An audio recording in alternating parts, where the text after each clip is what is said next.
Hey everyone, and welcome to part 2 of my review of the debate in South Africa that Mohammed Hijab did a few months ago. In this part, we're going to be looking at his opening statement. If you haven't seen part 1, don't worry, I'm not doing this in chronological order. You don't need to watch it in order, but there will be a link for that video at the end of this one. In this opening statement, he gives so many bad arguments, it's unbelievable. But hang on for the whole video if you can, because halfway through, he goes through a litany of prophecy claims for Muhammad, and he's thrown in a few new ones which I haven't heard of. They're equally as stupid as all the others, so I'm going to go through them all one by one. So let's get this thing started. Let's suppose there is no God. Let's suppose there is no omniscient one, no omnipotent one, no all-knowledgeable one, no all-powerful one, no... Yeah, let's suppose that, and let's try not to chew up the clock by just saying this crap over and over. Necessary being. Let's suppose no God. What do we have? What are the explanations that we have? That the universe came from nothing. No, this is just a stupid trope that you guys come up with. Nobody says the universe comes from nothing. There are various explanations you can give, one of them being that the universe is there eternally. But we know it from nothing, nothing comes, because nothing is the absence of something. Yeah, and I don't know anyone who claims the universe comes from nothing. No serious person uses that terminology. That the universe is self-generated. But we know that that's a contradiction because the universe cannot generate itself. Well, again, I mean, there might be some cosmological arguments for that kind of thing, but I don't think it's as simple as just the universe just wasn't there and then it generated itself. So again, this seems like another straw man argument. Exist and not exist at the same time. So what do we know? What do we know? We know there exists a universe. We know I exist. We know you exist. We know Oppenheimer exists. I mean, this is his opening statement to show why Islam is more rational than atheism as an explanation for the world, etc. And he's basically said nothing so far. He's too busy doing this performance thing, bearing in mind that the atheist who spoke before him was sitting down. Obviously, Hijab has used the opportunity to stand up and do all this grandstanding and stuff like that. But he's not really said anything of any meaning so far. And faith that exists. And hopefully, some little bit of explosions today.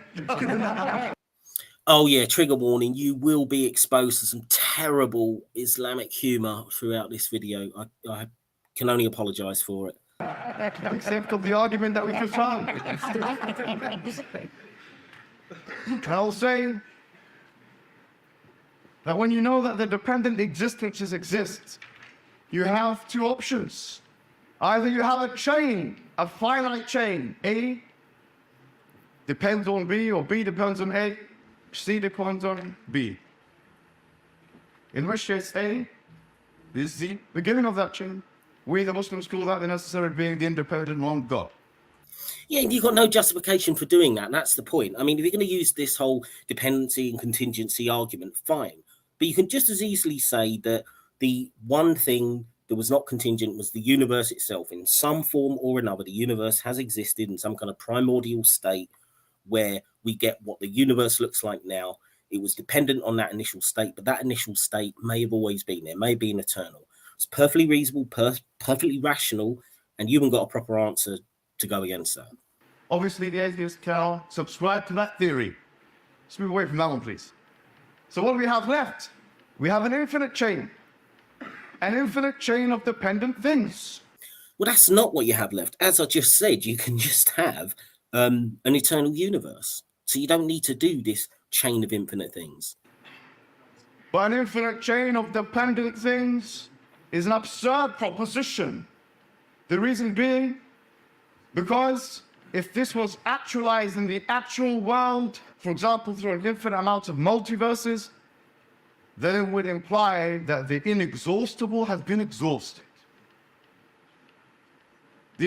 Yeah, I mean, that's just rhetoric. Again, I mean, you could have a infinite chain that could just be in a loop in terms of time or something like that. I mean, there's loads of different theoretical, cosmological models that can account for this. I mean, it's not really worth going into now, but I mean, this is a really poor argument just to say, oh, the exhaustible is the unexhaustible and it's kind of crap. I mean, this doesn't actually mean anything. Unlimited has been limited, which is a contradiction, which is absurd. It would also imply that infinite sets exist within infinite sets, which means that the part is equivalent to the whole, but the part is defined by... Well, again, it's not. I mean, you're just making these claims, but there's no explanation for it. So, again, I think we can just dismiss this. These are just words coming out of your mouth. You don't give any justification for this kind of stuff. Theologists as a portion of the whole, which is an absurdity itself and a contradiction. So let's suppose God doesn't exist. Yeah, let's suppose that. What can you atheists actually present and put on the table? An eternal universe. It can be as simple as that. You've got nothing. And the best Mr. Faisal can actually put to the table is to say naturalism can explain just as well, he says. He's not even trying to say it's better. He doesn't need to say it's better. I mean, he can just say that it is good enough to explain the reality we see around us, which it is. He's trying for equality. He's got a Nelson Mandela approach to the situation. Again, I mean, this passes for humour amongst Salafis. I mean, it's pitiful. I think he gets a few pity laughs as well from the atheists, but I mean, seriously, this is your best fucking jokes. I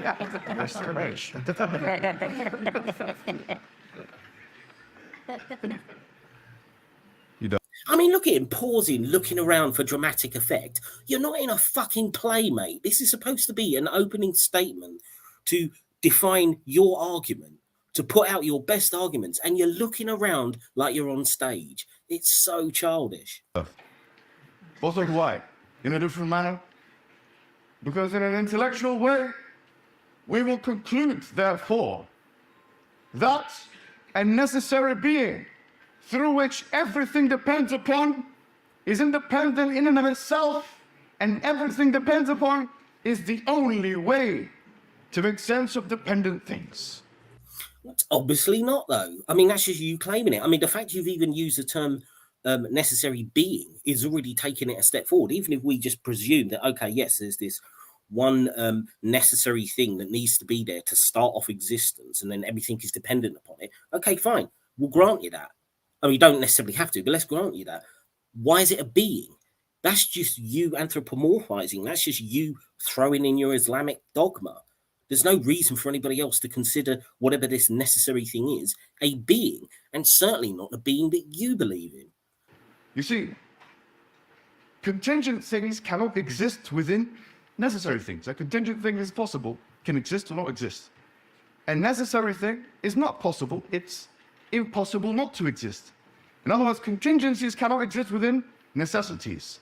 I don't even know what that means. A contingency can't exist within a necessity. I mean, the universe itself could be the completely necessary thing just for existence to be. The universe just has to be there as a brute fact. And then all the changes that occur through the universe could be the dependent things. There's nothing wrong with that as a sound or a valid argument. The existence of dependent things, the existence of this young man here, the handsome one, and Oppenheimer.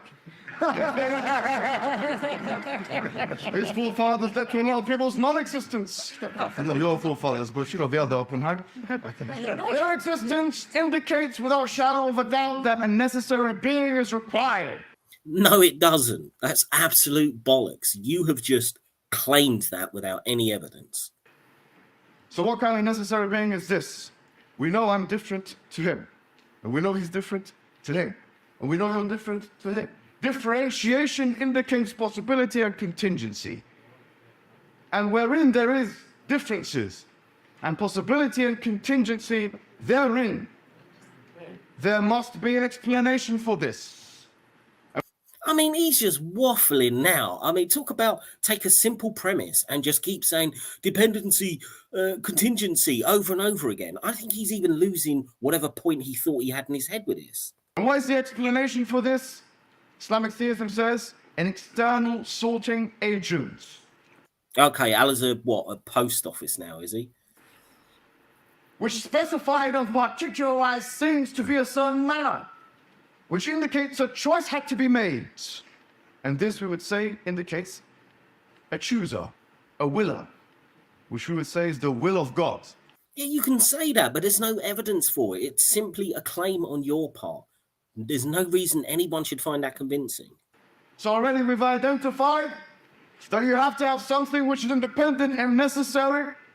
Well, you might have to have something that's independent and necessary if you're going to use that philosophical argument, but it doesn't have to be a being, and it certainly doesn't have to be Allah. Post-eternal and pre-eternal, to break away from the infinities and have a will. What do we call that? We call that God. Yeah, and you got no justification for saying that it is the necessary thing for existence to be here. Yes, we do. And it's the only explanation that doesn't lead to contradiction and No, that's not true. You could just say the universe is eternally there. absurdity. I challenge anybody here today to give me another explanation that doesn't lead to contradiction and absurdity. Well, I have several times now. I mean, I would have just said that if I was at the debate, but... You see, I finished quite early. Yeah, you finished early. I mean, this was the guy's actual opening statement, which only took a few minutes. He's supposed to have 15 minutes to talk, and he managed to stretch out something he could have said in about 90 seconds to several minutes, and still hasn't used most of his time, which is why he then starts to... he then starts to go into a ton of other really dumb Islamic apologetics. And half of them are just completely off the topic, but let's go through them because they're fucking funny. I've got more to say. Yeah, but none of it will have any relevance. I've got more to say, which is, okay, you said fine. I understand the situation. I agree with you, no problem.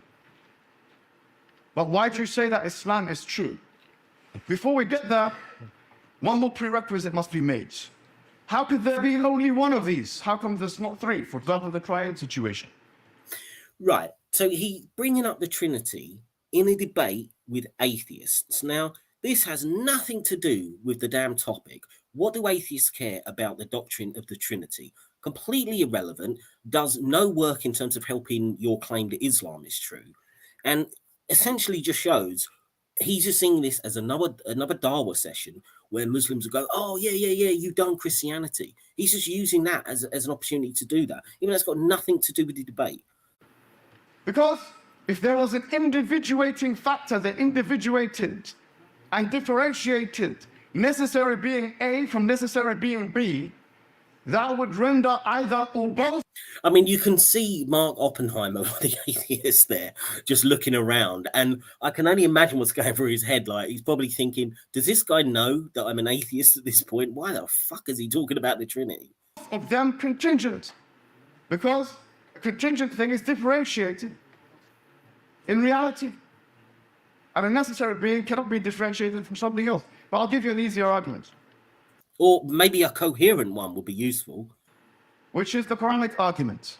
ما اتخذ الله من ولد وما كان معه من إله إذا لذهب كل إله بما خلق ولعل بعضهم على بعض. Chapter 23, verse 91. That there couldn't be more than one God effectively because they would outstrip one another in power. There cannot be more than one overall power. Because an all-powerful agent by definition, yes, means that he has power over all other things. So still going on about the Trinity at this point. I mean, he's waited a good couple of minutes on this now. Nothing can supervene on his power capabilities. Moreover, there cannot be more than one overall will. لو كان فيهما آلهة إلا الله لفسدتا. In chapter 21, verse. So, I mean, increasingly he throws in loads of Arabic as well to use up the time. I mean, this shows... Again, I mentioned in the first video, like when the moderator cut in and said, yeah, there was great philosophy in at least, in three of your statements, and there's four people on the panel. And that sort of, that Freudian slip, you can see why, because Mohammed Hijab ran out of philosophy in about 90 seconds, and he's filling up the rest of the 15 minutes with dawah apologetics against Christian, these long dramatic pauses where he tries to think of something to say, and reading Arabic, or speaking Arabic, should I say. I mean, this is a pitiful performance. Number 22. If there was in them, i.e. the heavens and the earth, more than one, the heavens and the earth would have been corrupt. Meaning what? You have to have one overriding will. Because there have been more than one will, it would be consistent. You couldn't explain the uniformity, the regularity, the stability of the universe. Because there is uniformity, stability, and regularity. Without it, you couldn't even do science. Well, that's true, but there's no indication that Allah is behind that stability. It just, again, seems to be a brute fact of the universe as far as I can see. And there is uniformity, stability, and regularity to the extent which it allows life to exist on the universe. That's a fact no one here will deny. Well, the way you phrase that, as if like it's been, you know, it's the fine tuning thing. It's been designed that way, which is obviously not the case, considering when you look at how hostile the universe is to life. The fact is, so far we found it on one planet. I mean, it could exist out there, elsewhere out there, but it just shows that even the so-called fine-tuned conditions, which aren't really fine-tuned, are, you know, laughably dangerous and damaging to the idea of even the most simple life existing. So yeah, it's just a shitty argument. There is life on the universe, and that the universe is uniform and regular and stable enough to allow such life to exist. What is the best explanation for this? One singular overarching will that doesn't... No, that's not the best explanation for it. The best explanation for it is that life has arisen despite the harsh conditions because of the chemical processes that are involved. And yeah, we haven't bridged that last gap yet between confirming exactly how life has arisen from the chemistry yet. But you know, it's inevitable. It's a matter of time. There's competing theories over that, and it's something that will likely be completed within the next 100 years, I would assume. But certainly saying, oh, well, Allah did it, that's not a good explanation. To conflict. So that's why it's one God. But what about the Prophet Muhammad sallallahu alaihi wasallam? Now, there's many things I can say, and in 7 minutes... Looking at his fucking watch again. I mean, he looks really uncomfortable now. He thought this would be a good show, but he realised he's got nothing to say of any relevance. So what stupid dawah apologetic can he throw on the fire now? I'll just mention one evidence. There are necessary and sufficient conditions for a word of God to be conceived as such, the word of God. I would put to the table today that one of the necessary conditions is that this cannot contain any contradictions. Oh, so he's going for the perfect Quran apologetic. I mean, Jesus Christ, this is so bad. Logicians here, the Quran says if this was from Allah and God, there would have been many contradictions inside it. Inheritance error. Those two words is all I need to use to prove that the Quran has a contradiction in it. The inheritance error 100% knockdown, proof positive that Allah can't even add up basic fractions in that fucking book. So your entire argument is destroyed with inheritance error. لوجدوا فيه اختلافا كثيرا. The Quran, this is one of the necessary conditions. It's one of the only books that even posit this challenge. Yeah, this challenge, because no other book will be stupid enough to make that challenge and say this book is perfect and try and find a contradiction in it. Normally, a book actually is useful, which I don't think the Quran is. But, I mean, if you are going to make that challenge, there will be plenty of books that probably could. You can probably find a maths textbook with no errors in, etc. You could probably find other scientific works which don't have any errors in. But yeah, the Quran is full of contradictions, full of errors, full of absolute garbage. So the fact that you're bringing this up in this debate is just laughable. Just books, which is find the contradiction within it. Secondly, it's inimitable. Thirdly, it's preserved. We will argue all these points. Oh dear, I mean, Quranic preservation now, which, I mean, this guy himself has had to row back on this. I mean, I've seen him in videos of Speaker's Corner where he qualifies this whole preservation thing because it's been exposed as rubbish. It's been done so many times, I'm not even going to dwell on this, but he knows he's got a new audience here, so he's going to try to bullshit lies again. However, what's the sufficient condition? I give you one argument and one argument only, which is the prophecies of the Prophet Muhammad sallallahu alaihi wasallam. Right, now we've arrived at this section. I mean, this is too funny. He lists off like, oh God, 8 or 9 prophecies in a row now. Some of them will be familiar. Some of them are new. All of them are goddamn awful. And I'm going to break them down one by one just because it's fun and also just to show that he's wasted half of his allotted time on the worst possible argument should go, these so-called prophecies. So let's do it.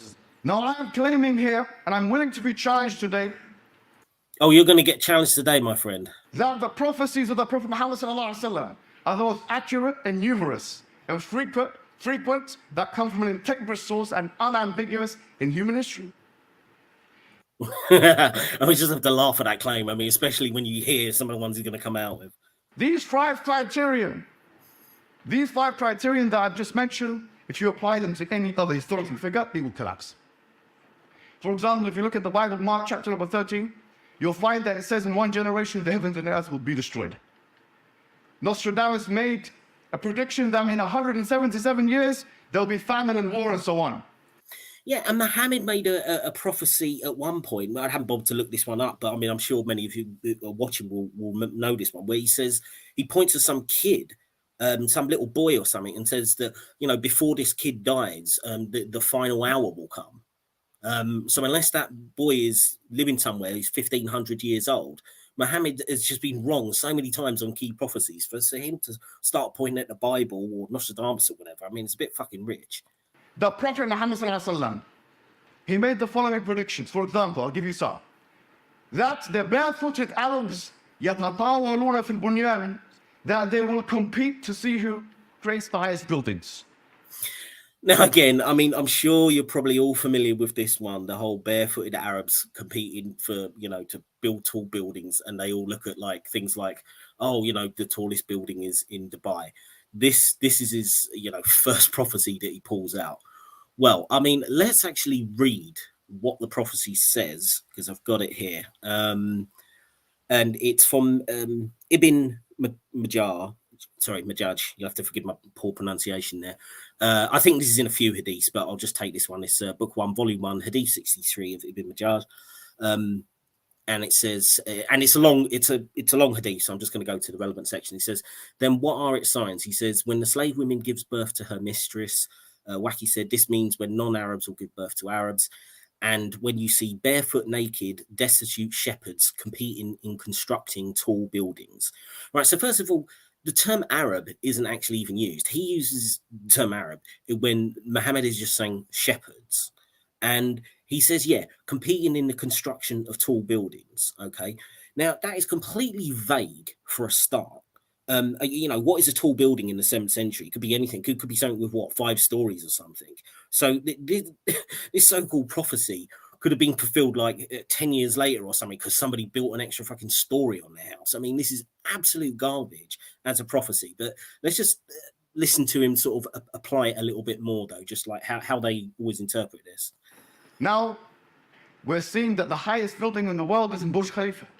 How could the economic capabilities of these nations be such that if someone wanted to argue this with a self-fulfilling prophecy, that it was such?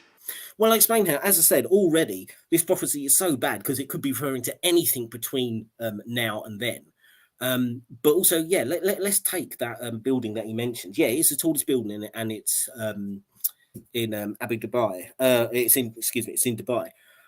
Yeah, that's the tallest building.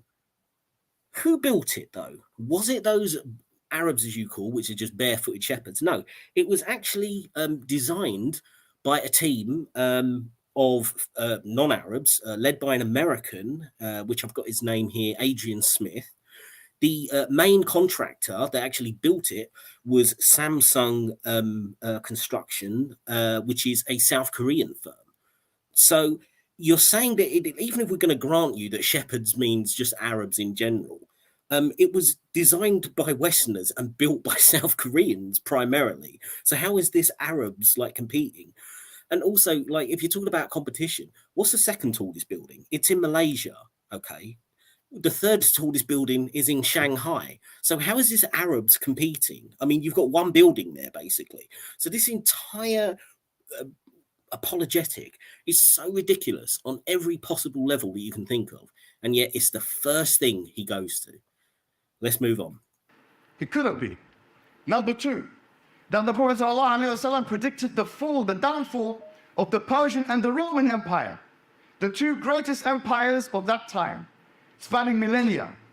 Not only that, but the Muslims will overtake those empires. Right, and I'm going to go specifically to the hadith where it kind of mentions this. So this is Nafi Utbah reported, we were with Allah's messenger in an expedition that there came a people to Allah as a possible from the direction of the west. They were dressed in woolen clothes and stood near a hillock, and they met with Allah's messenger. I said to myself, better go to them and stand between him and them, that they may not attack him. Then I thought that perhaps they were going on secret negotiations amongst them. I, however, went to them and stood between them and him, and I remember 4 of the words which I repeat, that he said, you will attack Arabia and Allah will enable you to conquer it. You would attack Persia and he would make you conquer it. Then you would attack Rome and Allah will enable you to conquer it. So that is kind of, and there may be some other hadiths which allude to the same bit. But so essentially this hadith, this so-called prophecy is that Allah met with a bunch of strangers who seemed like they may be some kind of enemy that they were fighting, and then they were having some negotiation, and he made some, this is supposed to be the prophecy. Right, okay. First of all, look at the context. There's no timing involved here. It's just like at some point in the future, unknown people, I mean, is he talking specifically to this delegation? They were specifically going to conquer him, or their people would conquer him? We don't know who he's referring to. So you can't even really say that he's saying the Muslims will conquer them. Doesn't give any time factor, and therefore you could make that prediction about, eventually an empire is going to fall. Nothing lasts forever. So if you don't put a time factor on it, it makes it a pretty meaningless prophecy. And thirdly, also, when you look at the context of the time, both Persia and what you would call Rome, the Byzantine Empire, etc., they've been kicking lumps out of each other for countless years, and both were empires that were on the decline, weakening each other. So this is not exactly, a big prediction to make. It'd be like saying Winston Churchill in 1942 said, well, okay, I've got a prophecy. We're going to attack Italy and we'll conquer them and go on to conquer Germany through Europe afterwards. Well, I mean, it's not difficult to say that that's a prophecy as well. Anyone can make kind of military predictions and stuff like that, especially shit that is as vague as this hadith. Last but not least, this is actually a hadith. So therefore, when it's written, comes hundreds of years after the fact. So it's not even really a prophecy anyway, because it's talking about events that happened beforehand. So this just fails on every possible level as well. So let's move on. Number 3, the Prophet Muhammad ﷺ predicted the invasions of the Mongols. And I'm ready to give all the primary sources. This is very well known in the Islamic tradition. He told us how the Mongols would invade. And one of the biggest battles in Muslim history was Ain Jalut in 1260. The sacking of Baghdad was in 1258, and this is all connected to the prophecies of the Prophet. Yeah, that's just another big pile of shit. So let's have a look at this hadith. So we've got here, this is narrated by Abu Huraira. Allah's messenger said, the hour will not be established until you fight with the Turks. So it actually says the Turks, and there's some other names that use. Never actually say Mongols. But, this is the people, presuming that they're talking about. And it says, people with small eyes, red faces, and flat noses. Their faces will look like shields coated with leather. The hour will not be established till you fight with people whose shoes are made of hair. So this, and there's a few other prophecies that basically say, a few other hadiths that basically say the same thing as this one. So first of all, it doesn't actually specifically mention the Mongols, but let's assume that they were talking about them anyway. It's basically saying until the hour, so till the last day. So again, his time frame of prediction is all of human history, all of human time going forward from then. No, not even putting a year down or like a 10-year period. It's just like at some point you'll fight with the Mongols. Doesn't say there will be a Mongol invasion, just says you will fight them. That's it. And it's not actually even really referring to the Mongol. It says Turks, and even if you assume it is, it's basically just saying at some point between now and the end of time, you will fight a people who is kind of considered a local enemy. I mean, how the fuck is that any kind of prophecy? And the way he twists that to say, oh, we predicted Mongol invasion. No, he didn't. He just said, you're going to fight people who we're assuming you're referring to the Mongols. So again, this is what he thinks is a great prophecy. Ridiculous. Let's move on. The Prophet Muhammad ﷺ told us what kind of world we'll be living in. He said, the world in the future will be such that there will be so much interest. مَنْ لَمْ يَكُلْهُ أَصَابَتْهُ مِنْ غُبَارٍ. Whoever doesn't consume the interest, he will be affected by its dust. We're living in an economic system. The whole thing is interest, women busters, perpetuated or exacerbated at least by the interest systems of the banks. Right, now I have to say, I hadn't personally come across this one. This one is clearly a lesser known one. I don't know if anyone who's listening to this has heard this, but and when I was looking it up, it did seem to come with a lot of incorrect hadith where it was attributed to were the wrong hadith. So I eventually found something that the source was Musnad Ahmed, and it says, "A time will come upon people when they will consume riba. They say to him, 'Is that all of the people?' The Prophet said, 'Whoever does not take from it will be afflicted by its dust.'" So this is not from a major collection, and I don't think it's supposed to be a particularly strong hadith. But again, it has the same problems as all the other, right? There's no specifics about when or where. It's got some flowery language saying you'll be afflicted by dust if you don't be a interest user or a usury user, and it's kind of pointless anyway, because the thing is, most civilizations had some form of interest charge. So this is not a great prediction to say that at some unknown point in the future, everyone will be charging interest and using interest. I mean, some form of it existed right back into the ancient world anyway. So that's not much of a prediction. That'd be like saying, oh, well, at some point in the future, people will be using money. Well, yeah, you're using money now.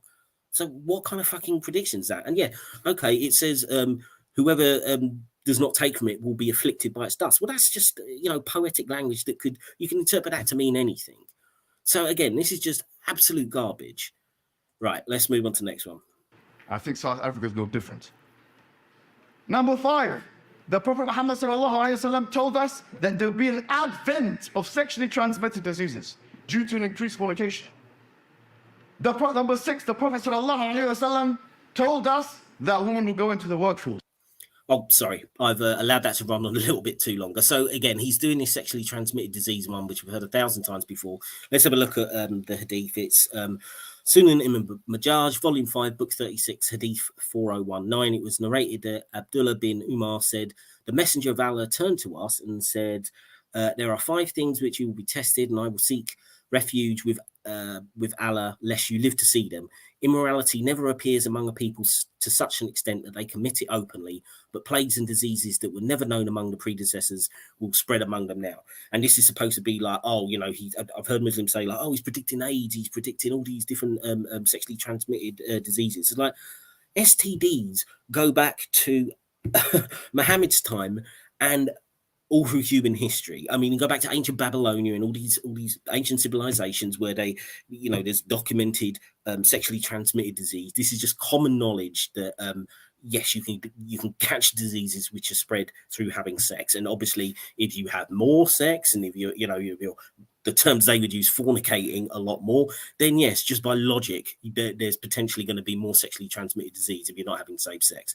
So this is absolutely asinine. There is no value to this. This is not a prophecy. This is just basically saying, I've noticed that people who have sex sometimes get sexually transmitted diseases. I think that will happen in the future. I mean, big fucking deal. If you think that's a prophecy, you're an idiot. Let's move on. Yes, I'm not sure if any of you have heard this one. حتى تعين المرأة زوجها في التجارة. This is a hadith of the Prophet Muhammad. The woman will involve herself in business with her husband.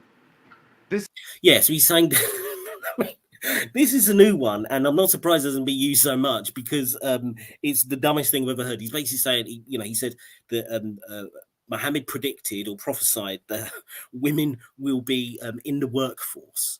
So he's sort of trying to say, like the rapid changes we've had in the world in the last 100 years or so, where women have moved much more into working than they did in traditional roles in earlier society. And he's basically saying, oh yeah, the Prophet predicted that. But it's like, he married a businesswoman. Her name was Khadijah.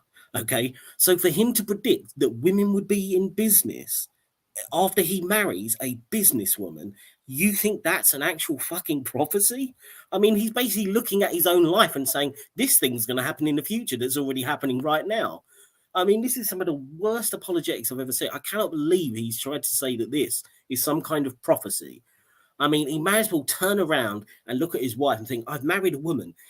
In the future, there'll be more married women. I mean, it's that fucking inane. So, yeah, I mean, not surprised this has not come up before because it's even worse than most of the rest. So, anyway, let's move on. This is a prophetic hadith. The Prophet Muhammad even told us about obesity that will become a phenomenon within his ummah. Right, so apparently Mohammed has prophesied obesity within the Ummah. Okay, what's your evidence for that? And many people in this room are only kidding. It says, you see what I mean? The Prophet Muhammad sallallahu alaihi wasallam told us exactly where Islam is going to spread. Right, so you see that he just says it predicted, he prophesied obesity. I assume he's talking about the sort of general obesity kind of epidemic across much of the world right now. I mean, not just the first world, but you know, there's a lot of countries around the world dealing with. You seem to be either dealing with famine or obesity. What was the hadith? He didn't even give one. Didn't even, and I couldn't be bothered to look through Quranic and a bunch of other sources trying to find out whatever bullshit, vague kind of, you know, I don't know, what's he found? Something in Bukhari that says, "Verily, the Prophet said to me, there'll be obesity." Bro, trust me. I mean, he hasn't given something like that. He's just come with absolutely nothing. Although, yeah, it wouldn't surprise me if there was something like that in Bukhari. But since he's given absolute no evidence, we'll just dismiss that out of hand. زوي لي الأرض, he said. فرأيت مشرقها ومغربها وإن أمتي سيبلغ القيامة زوي لي بالأرض. That the earth has been projected to me, and I saw its eastern parts and western parts, and all of the Ummah will take what has been projected. Why is it east and west, not north and south?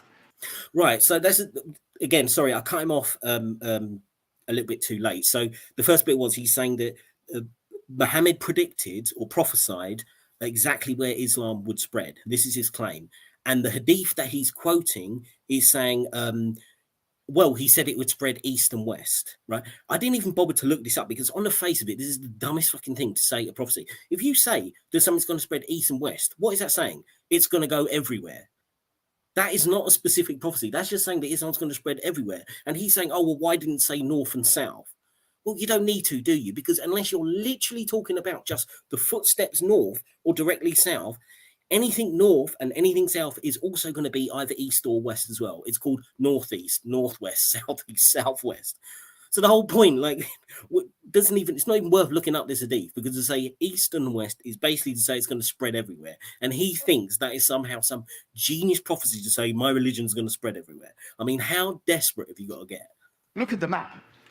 He told us exactly where Islam will spread. He said it will go to Sindh Hind. It will go to India and Pakistan. No, yeah, but he didn't say any of that. He said east and west. How is that specific? It's not. It couldn't be more general. He may as well have just said it will spread all over the world. He told us it will go to Egypt. He told us it will go to Asham, Jordan, and Lebanon, and these countries. Yemen. How could somebody get this so right? I mean, like, seriously, any Muslims watching this, are you even convinced by this? Somebody says east and west, and he thinks that is so right. How could anybody have claimed that Islam will spread east and west? Seriously, there can't be a Muslim on earth who's going to be convinced by this. Please, please. I mean, I just hate to think that anybody would be that dumb that they would think that this is a good prophecy. There's been no figure in human history who has predicted with such frequency and unambiguity the events of the future as Muhammad sallallahu alaihi wasallam. And as I've demonstrated, going through this, Muhammad, Prophet of Islam, failed in that endeavor. Absolutely. I mean, these were beyond pathetic. And these are just some examples. Looking at his watch again, see, he's so desperate for this to end. He knows he's doing a shit job, and yet he just keeps doubling down. Could go on for 2 hours. Yeah, and then I'd spend 4 hours debunking you, so it'd be a waste of all our time, I suppose. And books have been written. Volumes, voluminous books have been written. Encyclopedic, compendious, voluminous books have been written with history. I'm not going to talk about that today. I don't even know what he's referring to. That was a complete non sequitur. He just said lots of big books were written. He didn't say about what. I mean, that was just completely off the wall. I've just given you as much as you need. Now yeah, you have given us as much as we need to know that the claims that Islam is true and that Muhammad was a prophet is so obviously false, it's just not funny. Going to my interlocutor quickly. He's talking about the problem of evil. He had two arguments effectively. One of them was disagreement, religious disagreement. Effectively, and I want to show man and make it correct, saying the existence of religious disagreement means there's no God. Well, again, I don't think he couched it in those terms. I mean, it's good that Muhammad has actually, slightly gone back to the real point of the debate here, right at the end. But I don't think the atheist counts it in those terms. What he's saying is that it does call doubt on theism, that there are, and again, the framework of this debate is which is more rational, and they're framing it in terms of creating a rational ethical system, Islam or atheism. And the fact that there is so much infighting between religions and within religious groups, that the idea of coming up with a coherent ethical framework does take a bit of a hit from that. I think that's more the way he was framing it, but I'd have to go back and watch it. What the hell is this? Sorry to say. وَلَوْ شَاءَ رَبُّكَ لَجَعَلَ النَّاسَ أُمَّةً وَاحِدَةً. Quran says, if Allah wanted, He could have made the people one people. وَلَا يَزَالُونَ مُخْتَلِفِينَ. And they are in fact continually disagreeing. وَلِذَلِكَ إِلَّا مَنْ رَحِمَ رَبُّكَ. Except for who Allah has rahmah on. وَلِذَلِكَ خَلَقَهُ. And that, I mean, he's fucking doing most of it in Arabic now. I mean, this is desperate to chew up the clock. that's the reason why He created them in the first place. He created you as a test, my friend. This is it. See, I mean, he's completely gone off the topic now, but I won't even start on life as a test, because it is a topic that I really will at some point do a long video on, because it's such a stupid claim in Islam that life is a test. It needs to be taken apart on about 15 different levels. But yes, this video's gone on long enough, so I'll just let that one go. To see a view which is going to be good or bad. وَلِذَلِكَ خَلَقَهُ. This is no argument against us. This is actually in line with God's wisdom and mercy. Well, no, it's not. I mean, this is just you talking shit now, but we're virtually at the end, so I'll let it spin on.